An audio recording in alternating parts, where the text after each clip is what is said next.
pagi Ibu. Selamat pagi. Sebelumnya saya mengucapkan terima kasih Ibu sudah meluangkan waktu untuk saya wawancara hari ini terkait perlindungan keputusan Ibu dalam menyelesaikan masalah dilema etika di sekolah. Sebelum kita masuk ke dalam wawancaranya, saya persilakan untuk Ibu memperkenalkan. Baik, terima kasih. Saya langsung memperkenalkan diri. Nama saya Emilia Emma Uran. Saya Kepala PPD Satuan Pendidikan Formal SD Impres Wedan. Baik, ini kita masuk ke pertanyaannya.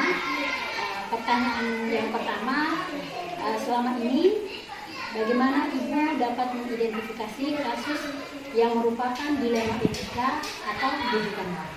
Dari yang selama ini saya lakukan, itu jika ada persoalan yang diajukan atau dilaporkan dari pihak Dewan Guru ataupun dari orang luar, setelah memperoleh masalah baru bisa ditindaklanjuti. Jadi yang dilakukan selama ini adalah apabila ada masukan dari Dewan Guru tentang masalah, Iya, betul. lalu ditindaklanjuti. Baik Ibu, yang kedua, selama ini bagaimana Ibu menjalankan pengambilan keputusan di sekolah, terutama untuk kasus-kasus jika ada dua kepentingan yang sama-sama benar? Jadi itu yang pertama, setelah mendapat masukan dari para guru atau orang luar, maka saya juga harus mengenali dulu persoalannya. Persoalannya seperti apa. Setelah itu saya juga harus mengenali dulu nilai-nilai yang bertentangan dengan persoalan yang dialami berkaitan dengan dilema etika tersebut. Setelah itu saya juga harus tahu dulu siapa-siapa yang terlibat dalam persoalan itu. Lalu setelah itu mengumpulkan data-data kebenarannya sesuai dengan persoalan yang diajukan. Setelah itu baru mencoba untuk menyelesaikan kasusnya. Setelah itu tindak lanjut yang harus diberikan kepada mereka, dan pada akhirnya juga harus melihat kembali atau mengevaluasi kembali tindak lanjut yang kita sudah sepakati bersama. Oke, jadi yang biasa Ibu lakukan adalah yang pertama mengenali dulu duduk permasalahannya, lalu mengenali nilai-nilai yang bertentangan atau yang berhubungan dengan masalah tersebut, siapa yang terlibat, lalu mengumpulkan data-data, lalu selanjutnya menyelesaikan dan menindaklanjuti, setelah itu mengevaluasi. Gitu ya Bu? Ya.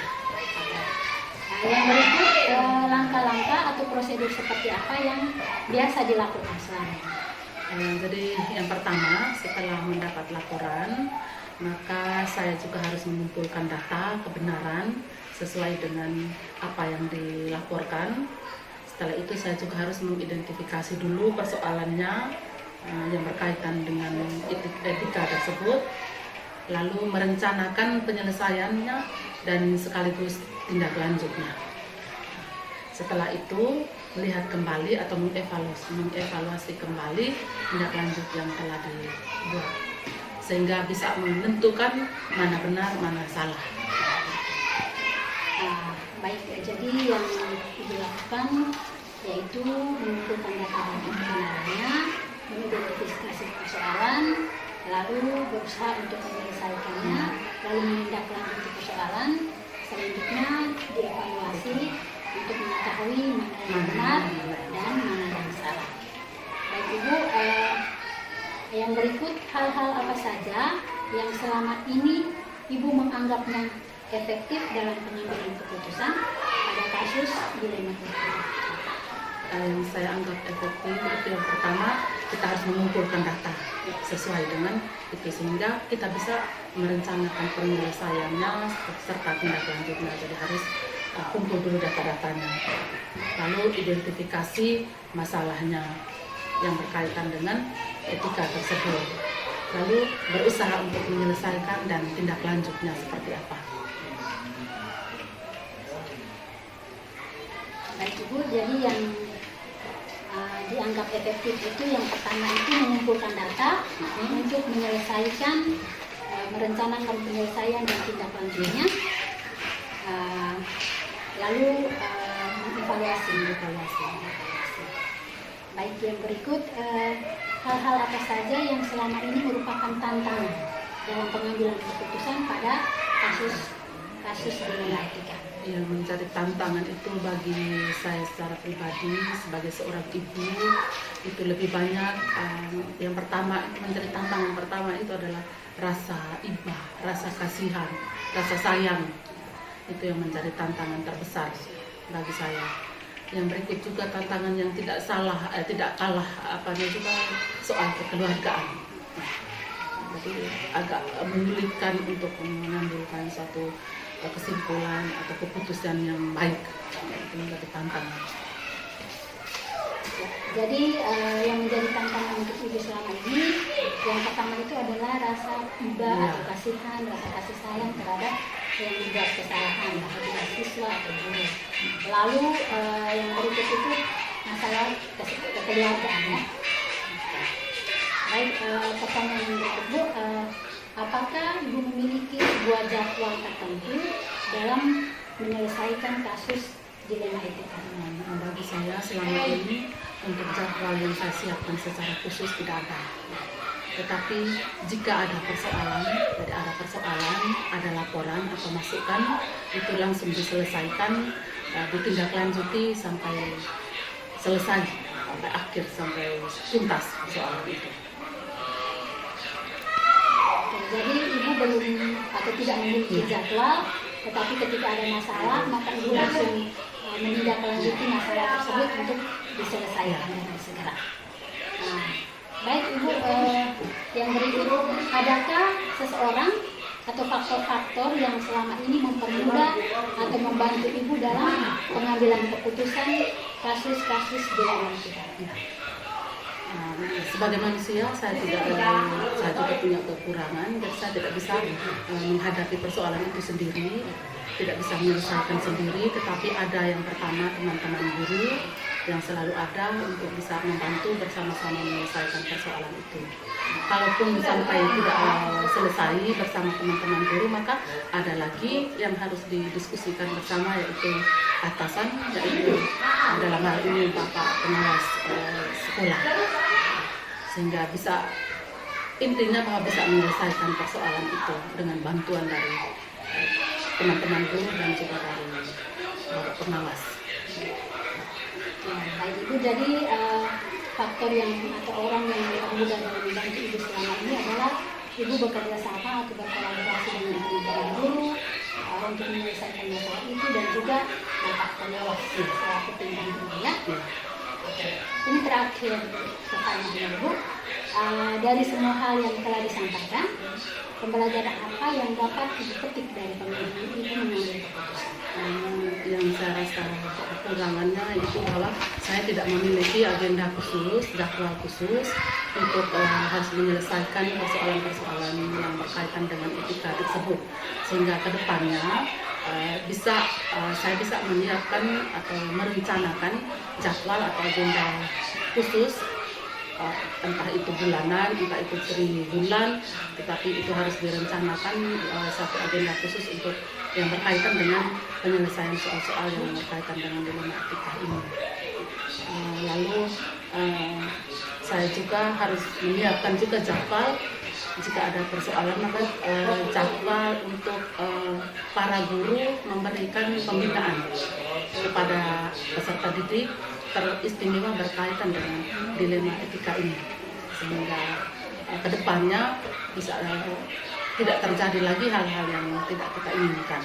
Jadi ada dibuatkan jadwal khusus penyelesaian persoalan, juga dibentuk kelompok-kelompok dengan para pendampingnya masing-masing, para guru, untuk bisa memberikan pembinaan, pencerahan berkaitan dengan dilema etika itu kepada anak-anak didik, sehingga mereka juga anak-anak didik juga bisa memahami dan kedepannya itu bisa lebih baik. Baik, jadi yang menjadi pembelajaran untuk ibu adalah ibu akan membuat agenda khusus untuk menyelesaikan persoalan yang akan terjadi, dan juga menyiapkan jadwal untuk guru memberikan pembinaan kepada siswa yang melakukan atau yang menemukan masalah. Gitu Bu. Baik Ibu, dengan demikian wawancara kita hari ini. Terima kasih atas kerjasama dan kolaborasinya. Sukses dan sehat selalu. Terima kasih.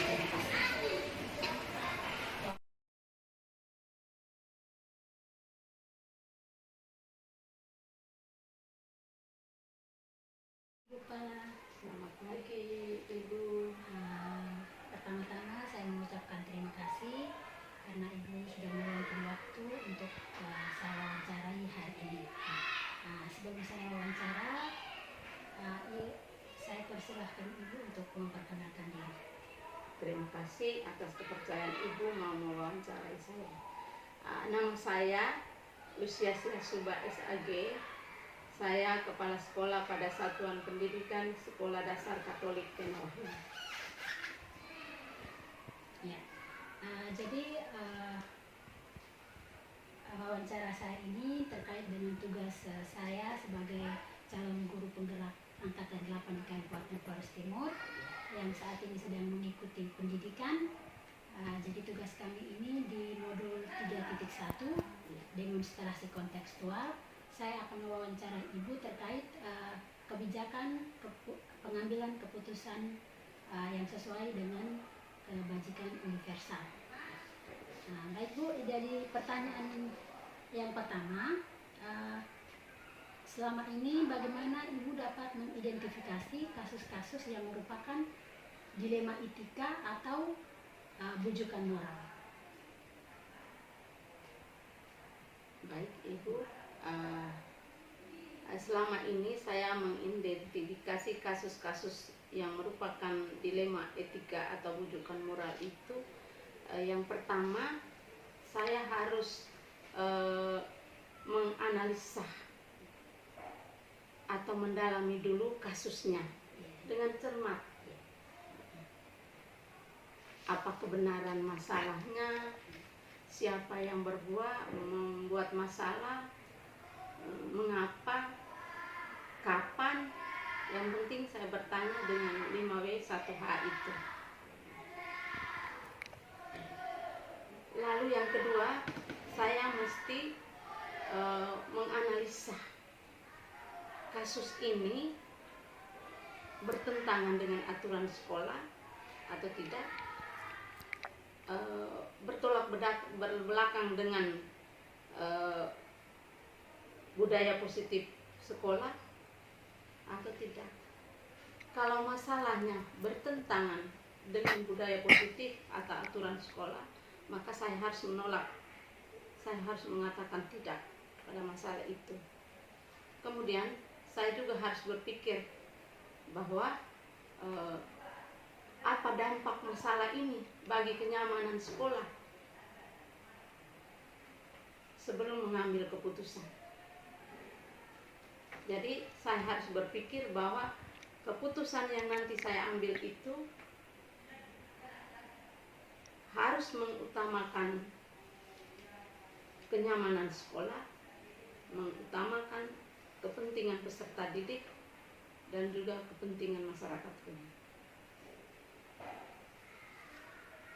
Ya, baik Ibu, jadi yang Ibu lakukan selama ini adalah yang pertama itu menganalisis dulu masalahnya, lalu menganalisis apakah masalah tersebut bertentangan atau tidak, lalu bagaimana dampaknya terhadap sekolah, terhadap peserta didik, dan juga masyarakat, ya Bu? Oke, baik. Pertanyaan yang kedua, selama ini bagaimana Ibu menjalankan pengambilan keputusan di sekolah Ibu, terutama untuk kasus-kasus di mana ada dua kepentingan yang sama-sama benar atau sama-sama mengandung nilai kebajikan? Untuk mengambil keputusan yang dua-duanya mengandung nilai benar dan mengandung nilai kebajikan, maka yang pertama saya harus melihat kasus yang mempunyai dampak positif paling banyak. Saya harus melihat kasus yang berdampak positif paling banyak, yang tidak merugikan sekolah, juga tidak merugikan siswa. Lalu saya harus menyingkirkan kepentingan pribadi. Contohnya, misalnya yang membuat kasus itu anak saya. Kalau dia bersalah ya tetap saya harus mempersalahkan itu dan saya mengutamakan kepentingan sekolah. Oke, baik. Jadi yang biasa Ibu lakukan selama ini, Ibu melihat dari masalah itu dampak positif yang paling banyak bagi sekolah dan menyingkirkan kepentingan pribadi dalam masalah tersebut. Begitu ya, Bu? Iya. Oke, baik. Yang berikut, pertanyaan yang berikut, Bu, langkah-langkah atau prosedur seperti apa yang biasa dilakukan selama ini? Biasanya masalah itu kan kadang kita dengar dari orang lain, bukan kita lihat sendiri. Kalau masalahnya kita dengar dari orang lain, saya mesti panggil orang yang membuat masalah dan saya tanyakan tentang kebenaran masalah yang dia buat sesuai dengan apa yang saya dengar. Saya dengar dulu pengakuan dari yang membuat salah. Kadang yang berbuat salah juga memberikan keterangan yang kurang tepat, tapi kadang juga yang membuat masalah juga memberikan dengan tepat. Setelah saya menyelidiki yang membuat kasus, saya tanya ulang lagi kepada yang mendengarkan atau yang melihat langsung.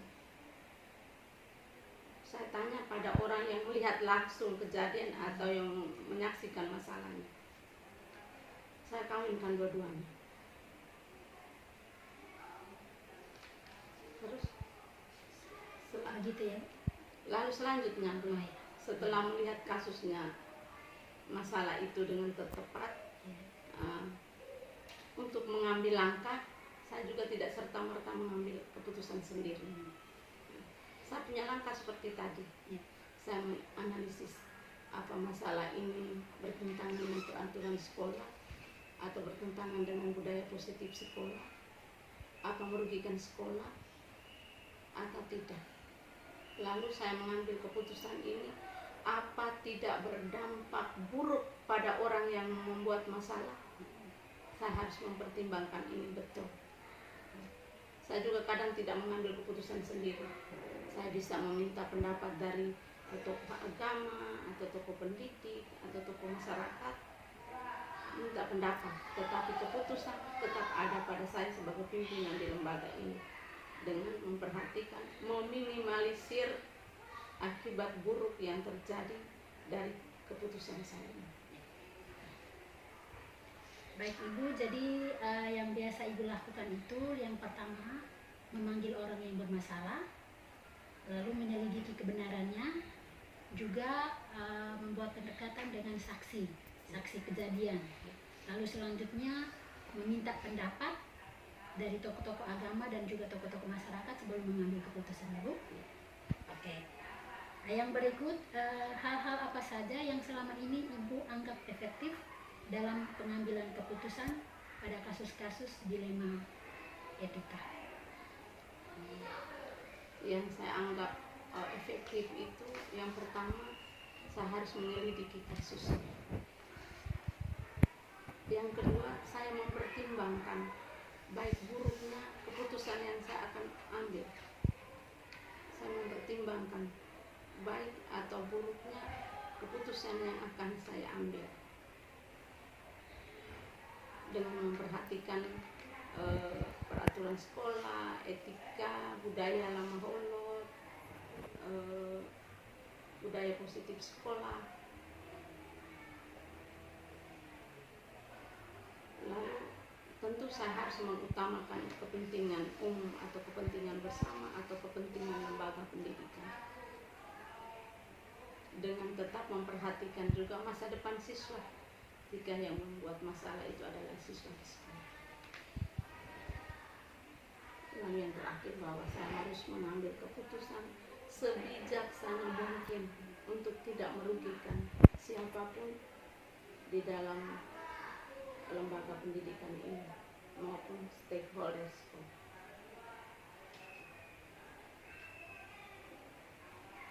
Oke Bu, jadi hal-hal yang biasa dipertimbangkan itu adalah mempertimbangkan baik buruk keputusan yang diambil dengan memperhatikan budaya sekolah, aturan sekolah, dan mengutamakan kepentingan sekolah peserta didik. Lalu apabila masalahnya dari siswa, maka ibu juga mempertimbangkan tentang masa depan siswa. Oke. Yang berikut Bu, hal-hal apa saja yang selama ini merupakan tantangan dalam pengambilan keputusan pada kasus-kasus dilema etika? Tantangan yang pertama adalah soal emosional saya. Soal emosional. Yang pertama, saya harus menetralkan emosional saya dengan keputusan dengan hati yang lapang, dengan otak yang berpikir positif. Kemudian yang kedua, apa saja yang selama ini merupakan tantangan dalam pengambilan keputusan? Yang pertama tadi saya sudah sampaikan. Emosi. Yang kedua, emosional. Yang kedua, merasa kasihan. Merasa kasihan dengan yang membuat masalah. Merasa kasihan dengan yang membuat masalah. Jika saya mengambil keputusan ini, bagaimana dia? Ada rasa batin.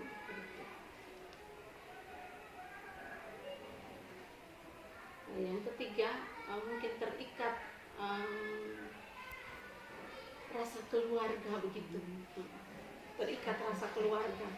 Saya mengambil ini anak saya, atau ini saya punya saudara, ini saya punya keluarga dekat, seperti itu. Sebenarnya itu tantangan.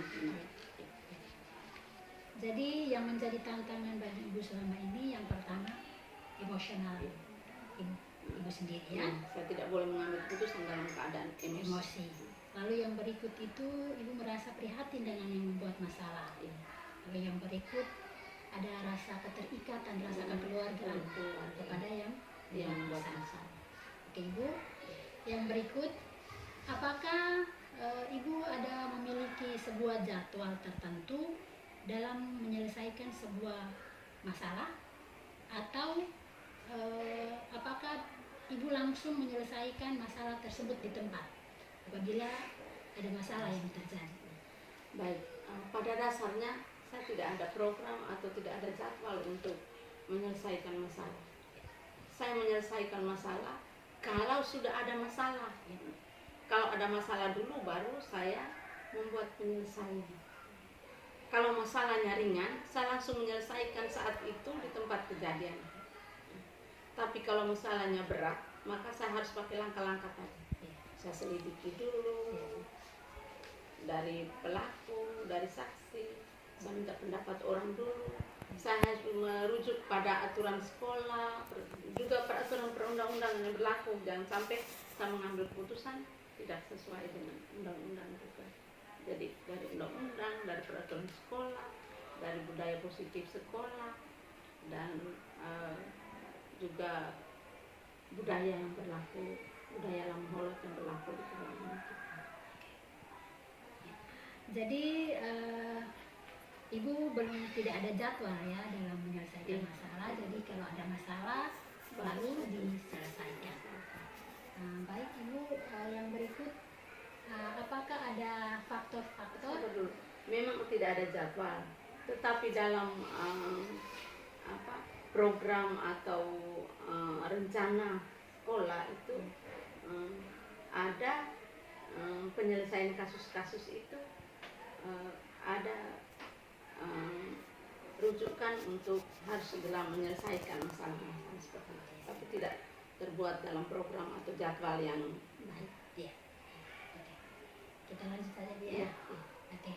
Yang berikut, apakah ada faktor-faktor yang selama ini mempermudah atau membantu ibu dalam pengambilan keputusan? Ada orang atau faktor-faktor yang mempermudah atau membantu ibu dalam proses pengambilan keputusan? Baik. Yang mempermudah saya itu, kita di negara kita punya undang-undang. Lalu di sekolah punya peraturan sekolah. Lalu Lalu kita juga punya budaya-budaya positif sekolah. Lalu kita juga punya etika. Sebagai sesama manusia kita punya etika moral. Dari segi agama juga kita punya aturan. Jadi lalu kita juga punya tokoh-tokoh pendidik, tokoh agama, tokoh masyarakat. Itu yang mempermudah saya untuk mengambil keputusan.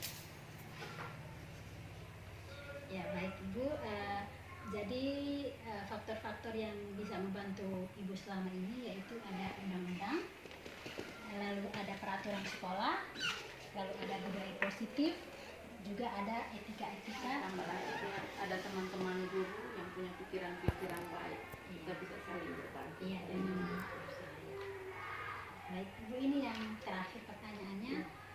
Dari semua hal yang telah disampaikan, pembelajaran apa yang dapat Ibu petik dari pengalaman Ibu dalam mengambil keputusan? Pengalamannya yang pertama, saya harus mengambil keputusan dalam tidak boleh dalam keadaan emosi. Yang kedua, saya harus selidiki betul-betul pokok permasalahannya. Yang ketiga, saya harus betul-betul mengaitkan antara masalah dengan aturan sekolah, aturan perundang-undangan yang berlaku.